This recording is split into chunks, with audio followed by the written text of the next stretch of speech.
Joining us now is Dr. Anthony Fauci. Doctor, good morning. It's good to see you. Good morning, Savannah. Good to be with you. Let's talk about the president's new goal. He's laid out having 70% of the country with at least one dose of a vaccine by July 4th. How ambitious of a goal is this? Because let's be honest, sometimes politicians do set a lower bar hoping they can achieve it and surpass it. Is this going to be difficult to do?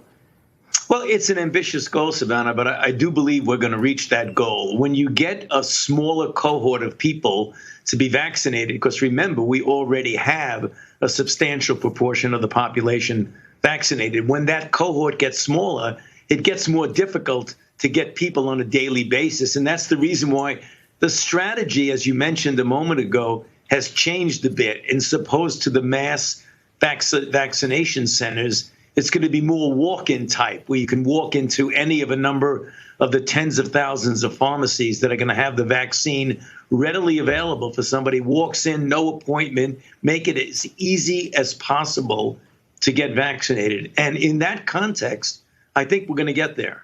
You know, I take it this concept of herd immunity has somewhat fallen out of favor with experts like you. I know you've said it's an elusive number, and we just need to focus on getting as many people vaccinated as possible. So let me ask it this way. With the president's goal of 70% of adults with at least one shot, would that get us to that place where we don't have it is easily transmissible? So it's not herd immunity, but it's a place where we don't have the community spread we see now. Exactly, Savannah, you said it perfectly correctly. When you get to 70%, you are going to have a substantial impact on the number of cases per day, which will translate into a diminution in the number of hospitalizations and deaths.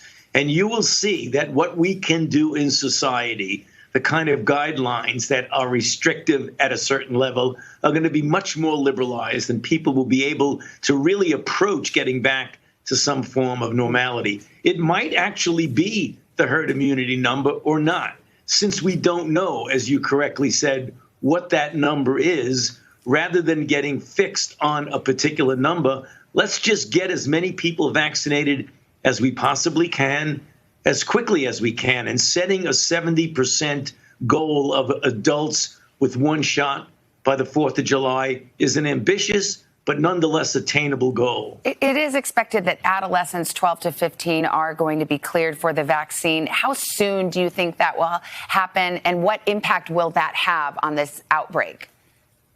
Well, first of all, I think it's going to be very soon. I mean, I don't want to get ahead of the FDA, but I believe it's going to be within several days. I cannot imagine it's going to be much longer than that.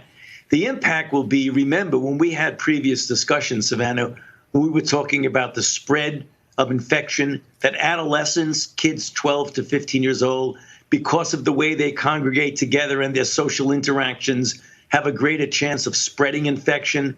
Now that we can vaccinate those kids, it's going to make it much, much easier to get those kids back to school without the anxiety associated with whether or not there are going to be outbreaks at that level.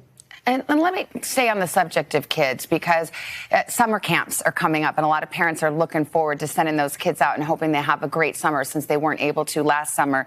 But the CDC guidelines right now for kids in summer camp say masks must be worn at all times, even outdoors, by everyone, including vaccinated adults and children as young as 2 years old, and campers should stay 3 feet apart, even outdoors.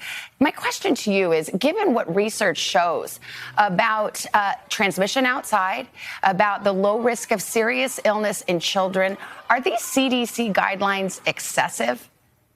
You know, I wouldn't call them excessive, Savannah, but they certainly are conservative.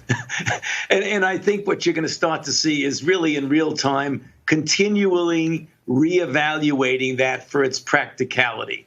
Because you're right, people look at that and they say, well, is that being a little bit too far right now? Yeah, because aren't we supposed to be? We've been told, people have been preaching for a year, follow the science.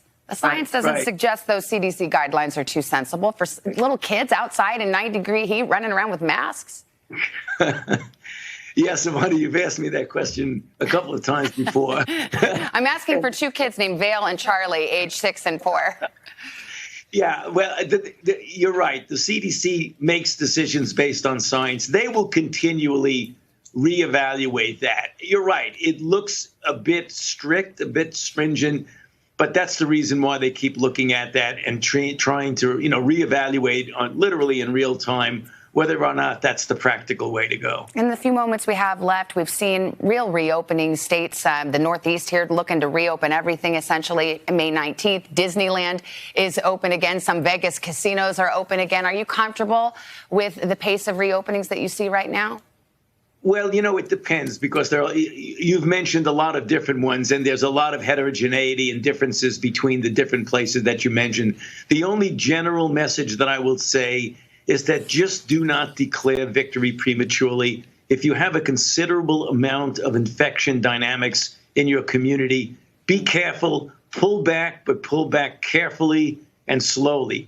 The real message, Savannah, is that every single day when we vaccinate more people, we get closer and closer to being able to pull back more and more on the restrictions. So the answer to everybody's problem is to just get as many people vaccinated as you possibly can. Final question. When the pandemic is over, is Dr. Fauci going to Disneyland or to Vegas? Neither. How about a ball game? Yeah, okay. Doctor, thank you so much. Appreciate it. Yeah, national Good to be with you. Thanks.